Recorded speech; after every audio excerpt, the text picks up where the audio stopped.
अच्छा, और दूसरी तरफ नवाज शरीफ साहब के हवाले से अब जाहिर उनका मरकज़ में इंटरेस्ट नहीं नज़र आ रहा है। पंजाब में उनकी बेटी वज़ीर आला है, वहाँ पर उनका दिलचस्पी नज़र आ रही है, बाहर भी निकल रहे हैं, मीटिंग्स भी अटेंड कर रहे हैं। मगर एक तरफ नून लीग पर ये इल्ज़ाम है कि जी आप इलेक्शन जीते नहीं हैं, आप तो फॉर्म 47 के तहत हुकूमत बनाने में कामयाब हुए हैं। दूसरी तरफ जावेद लतीफ़ साहब आते हैं और वो कहते हैं नवाज शरीफ को तो इस्तेमाल कर लिया, और ये इंप्रेशन देते हैं कि जानबूझकर हराया गया ताकि नवाज शरीफ साहब वज़ीर आज़म ना बने। फिर राना सनाउल्लाह साहब इलेक्शन को तस्लीम करते हैं, मगर वो कहते हैं वो दिलचस्पी इसलिए नहीं है और सिस्टम के हवाले से क्योंकि उनको मैंडेट नहीं मिला। मगर इरफान सिद्दीकी साहब आके कहते हैं कि जी नवाज शरीफ साहब तो चौथी दफ़ा वज़ीर आज़म बनना ही नहीं चाहते थे, हालांकि इतने बड़े बड़े इश्तिहार लगे थे अखबारात में। तो ये नवाज शरीफ साहब भी जानबूझकर मिक्स सिग्नल्स दे रहे हैं हर रहनुमा के तहत, या ये पार्टी भी ऑटो पर है? देखें,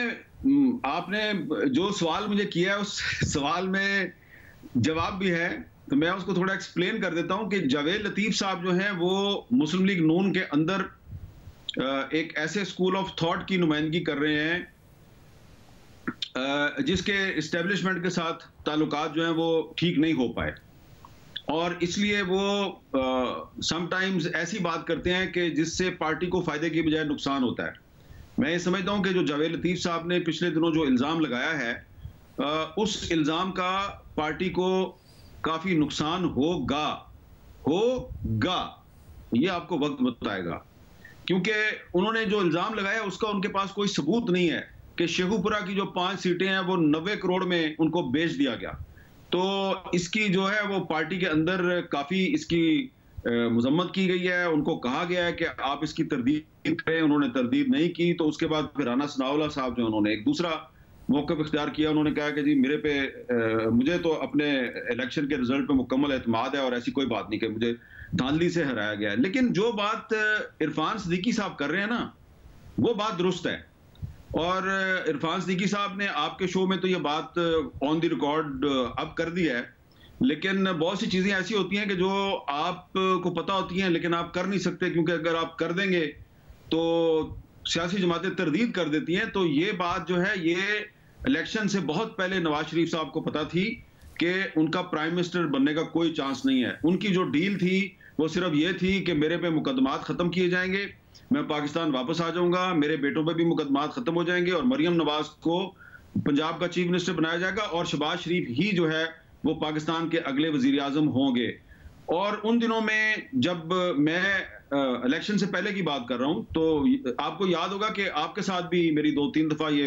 ऑफ कैमरा बात हुई थी कि जी नवाज शरीफ साहब अगले प्राइम मिनिस्टर नहीं होंगे, जबकि हमारे कुछ कुलीग्स का ख्याल था कि नहीं, प्राइम मिनिस्टर वही होंगे। तो उन दिनों में जब इलेक्शन कैंपेन चल रही थी और हम मुस्लिम लीग नून के उन रहनुमाओं को ये पूछते थे कि भाई आप प्राइवेटली हमें कहते हैं जी कि नवाज शरीफ साहब वजीर आजम नहीं है, शहबाज शरीफ वजीर आजम है, तो ये नारा क्यों लगा रहे हो, पाकिस्तान को नवाज दो। तो वो कहते थे हमारे पास इसके अलावा कोई रास्ता नहीं है। तो अब जो मुस्लिम लीग नून का वोटर और सपोर्टर है जिसमें काफी कमी हो गई है, अब जब इरफान सिद्दीकी साहब ने ये बात कर दी है तो वो पार्टी के लोगों से पूछ रहे हैं कि भाई जब आपको पता था कि नवाज शरीफ साहब ने वजीर आजम नहीं बनना, तो आपने इलेक्शन कैंपेन में झूठे नारे लगाए, हमारे साथ झूठ बोला कि नवाज शरीफ साहब वजीर आजम बनेंगे और पाकिस्तान की तकदीर बदल देंगे। आप और नवाज शरीफ साहब के बहुत करीब तरीन लोग खुद कह रहे हैं कि जी नवाज शरीफ साहब को पता था कि उन्होंने वजीर आजम नहीं बनना। तो इससे मैं समझता हूं कि मुस्लिम लीग नून जो ऑलरेडी काफी गैर मकबूल हो चुकी है, महंगाई की वजह से भी और बैड गवर्नेंस की वजह से भी और भी बहुत से मामलात हैं, तो ये जो अब इरफान सिद्दीकी साहब ने पंडोरा बॉक्स खोला है, इसका मुझे लगता है कि मुस्लिम लीग नून को बहुत नुकसान होगा। वैसे पर इस सारे सिनेरियो में आपको लगता है कि हुकूमत बहरहाल अपने कदम जमा चुकी है, जो भी इल्जामात हैं, अपोजिशन भी प्रोटेस्ट का कह रही है, मगर हुकूमत अब चलने जा रही है या आपको हुकूमत के लिए खतरात नजर आ रहे हैं?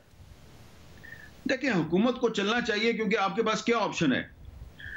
अगर हुकूमत नहीं चलती तो फिर पाकिस्तान के लिए मसाइल पैदा होंगे, लेकिन हुकूमत को भी तो चाहिए ना कि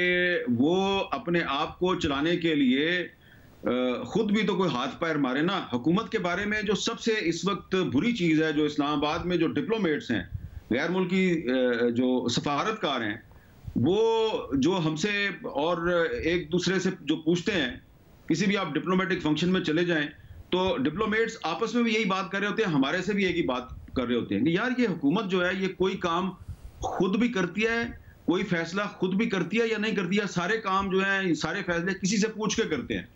तो ये जो इस हुकूमत के लिए जो सबसे बड़ा प्रॉब्लम है वो ये है कि बज़ाहिर ये एक सियासी और जमहूरी हुकूमत है, लेकिन तासुर ये है कि ये हुकूमत जो है ये बिल्कुल बेख्तियार है, बेबस है, इसके पल्ले कुछ नहीं है। इसने जो कुछ भी करना है, जो भी फैसला लेना है, किसी से पूछ के फैसला लेना है। और इसी वजह से जो इमरान खान साहब जो हैं वो डटे हुए हैं जेल के अंदर। उनको पता है कि ये हुकूमत की सबसे बड़ी कमजोरी है कि हुकूमत जो है उसके पांव मजबूत नहीं है, तो वो पूरा प्रेशर ले रहे हैं और साबित करने की कोशिश कर रहे हैं कि जनाब नवाज शरीफ ने सौदा कर लिया, जरदारी साहब ने भी सौदा कर लिया, लेकिन इमरान खान सौदा नहीं करेगा।